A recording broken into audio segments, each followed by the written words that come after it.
Assalamualaikum warahmatullahi wabarakatuh. Hello everyone, I'm Aisyah Arfani Rambe from TBI 5 7th semester.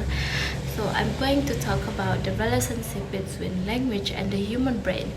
And this video is my final task from Maam, Rani, Fairuz, M.Hum, and this project as output and outcome of psycholinguistic subject that mentoring by Maam, Rani, Fairuz, M.Hum.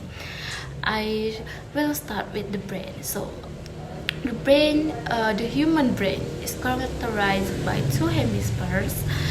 We have the left hemisphere and the right hemisphere. The left hemisphere is responsible for the functioning of the right side of our body, and the right hemisphere is responsible for the functioning of the left side of human body. So it's mean right for left and left for right.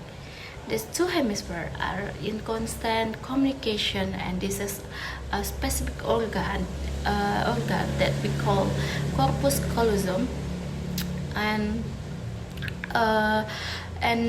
the human brain is molecular.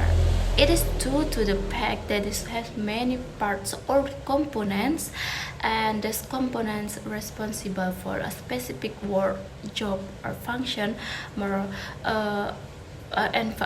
or function.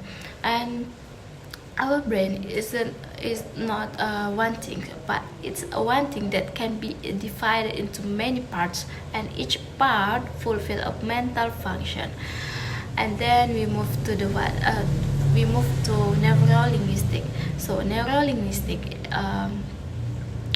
is the study of the relationship of the human language and the human brain, and in other words, it studies all the mechanisms that are responsible for the comprehension, production, and acquisition of language. So neurolinguistic with this kind of relationship that exists between human language and the human brain, that are interrelated, and it also studies all the things that are with the mechanism that are responsible for the comprehension of language, the production of language, and the acquisition of language.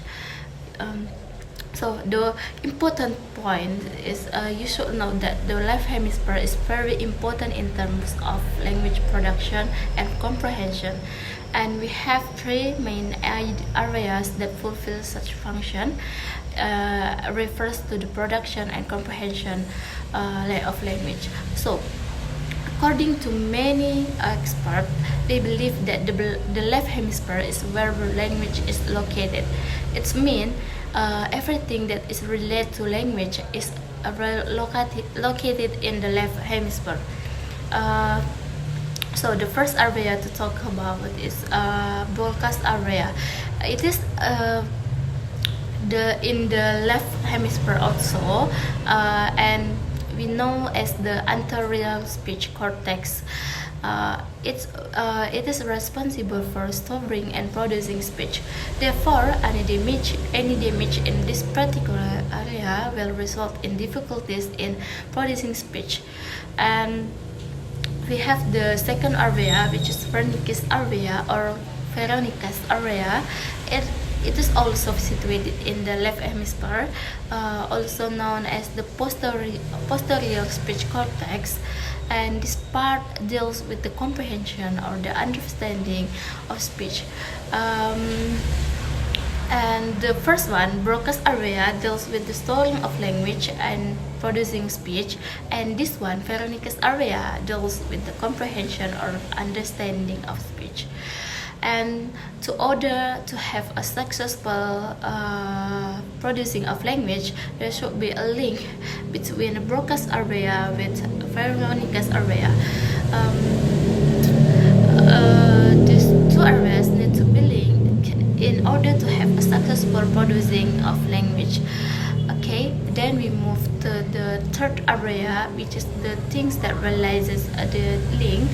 We have arcuate fasciculus, and this area combines broadcast area and Wernicke's area to achieve the comprehension and the production of language. This means that brings these two previous part that we talk about together in order to have a successful processing of language, and this is very important.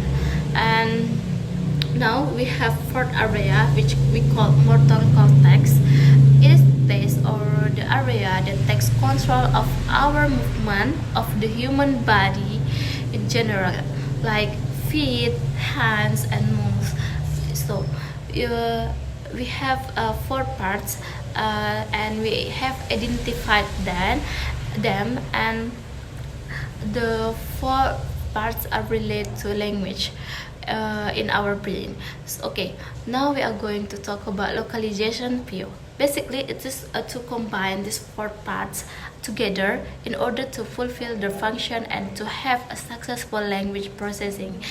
And localization view means that language ability can be given some specific location in the brain, and so in the process of hearing words, understanding and saying, it's done through a specific pattern or step. Okay, we have first the word is heard, then understood, to Veronica's area that we use in order to understand words.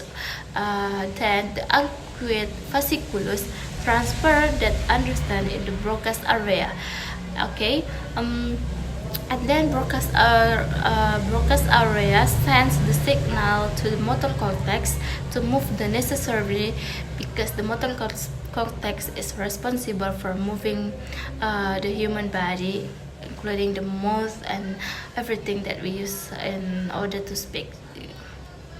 Okay, so the motor cortex is going to receive the signals of this area, then motor cortex is going to move the muscles, including the mouth, and the human being is going to activate the words.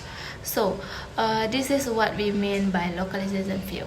Okay, thanks all for your attention. Thank you so much for watching me. I hope you found this video useful. See you.